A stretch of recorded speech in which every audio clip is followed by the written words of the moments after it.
गरीब कुटिल खिलेलों किड़केड़ी है कुत्ते का काम, देख बुसैदन और का कदे न निश्चय नाम।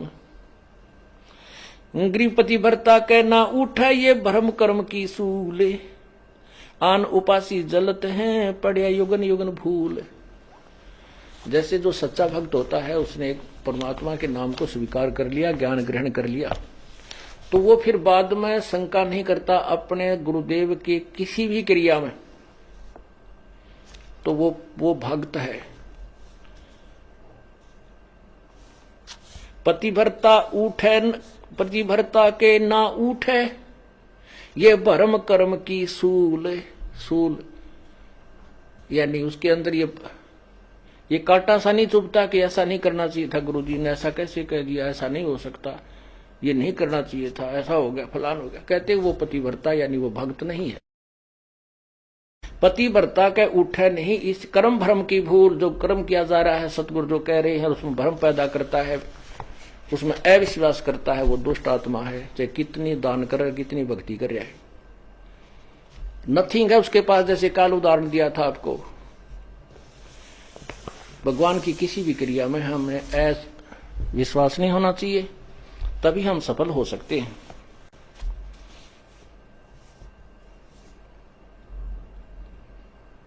अब जैसे परमात्मा ने लीला की थी,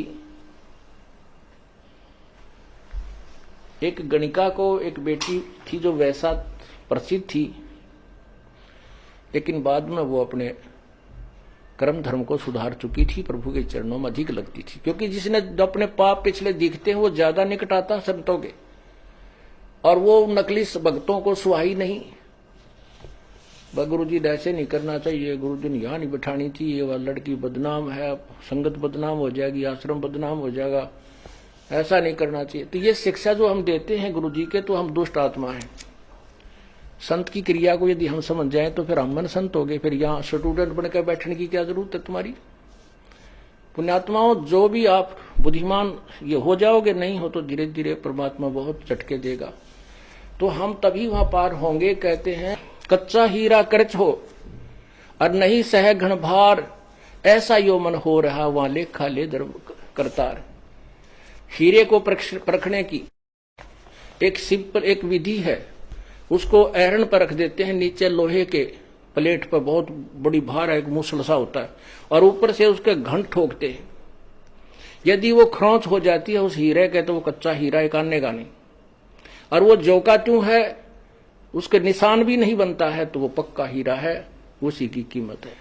तो यहां परमात्मा कहते हैं कि कच्चा हीरा कर्च होए, कच्चा भक्त फिसट जाएगा। ये क्या हो गया, ऐसा नहीं करना चाहिए था गुरु जी ने, ऐसा नहीं होना चाहिए था, वहां पर कैसे हो गया। अरे पशु, आज तक तूने ये सीखा इतने ज्ञान में। तो परमात्मा कहते हैं कच्चा हीरा कर्च हो नहीं सह घन भार घन मार, ऐसा यो मन हो रहे तो लेखा लेकर तार।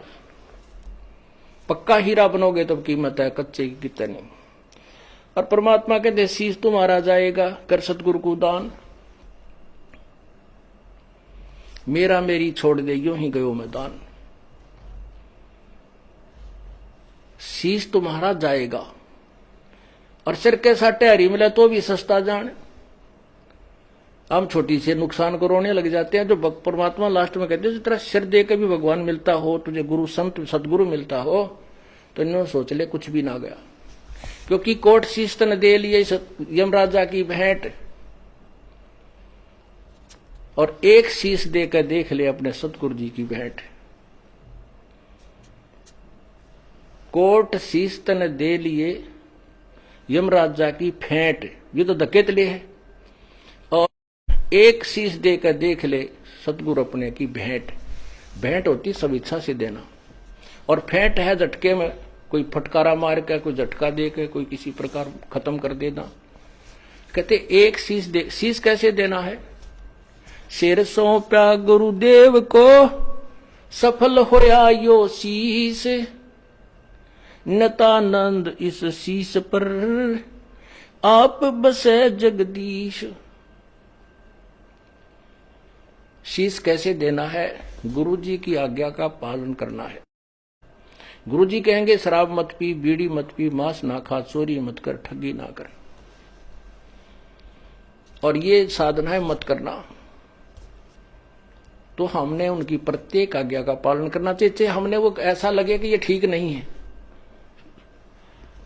तो वो गलत है, उसको नहीं, क्योंकि हमारी बुद्धि इतनी अच्छी होती तो हम पहले ही चले जाते भगवान के दरबार में, या धक्के खाते ना अड़ते।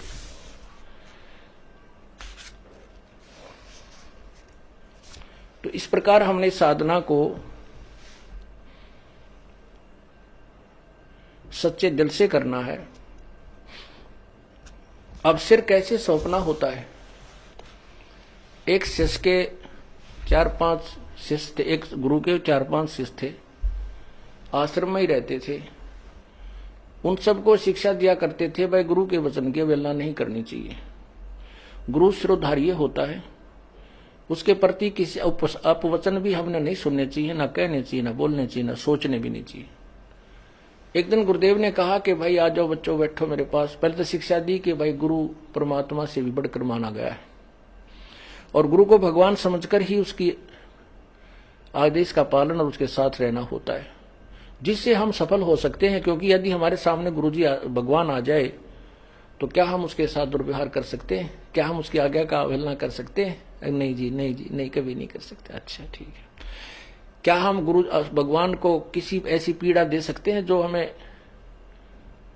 जो क्या दे सकते हो कोई पीड़ा? नहीं जी, भगवान की तरफ तेन हाथ भी ना कर जाए।